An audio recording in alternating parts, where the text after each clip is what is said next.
مملکت میں پاکستانی کمیونٹی منگل 22 فروری کو سعودی عرب کی 300 برس قبل پہلی سعودی ریاست کے دارالحکومت الدرعیہ کے یوم تاسیس کی پہلی سالگرہ اپنے سعودی بھائیوں کے ساتھ مل کر منا رہی ہے۔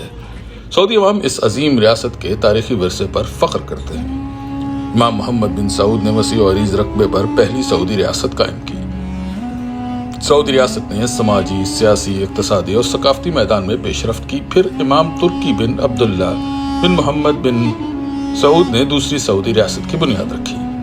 شاہ عبدالعزیز بن عبد الرحمن الفیصل آل سعود نے 1902 میں تیسری سعودی ریاست قائم کی اور اسے مملکت سعودی عرب کا نام دیا۔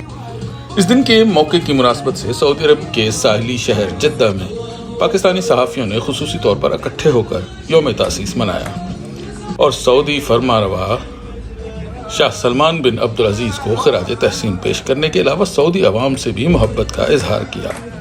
پاکستانی صحافیوں کا کہنا ہے کہ سعودی عرب ہمارا دوسرا گھر ہے اور وہ پاکستان سمیت دیگر ایشیائی ممالک کے افراد بھی یوم تاسیس کے دن کی خوشیوں میں شامل ہونے کے لیے تیاریاں کر رہے ہیں۔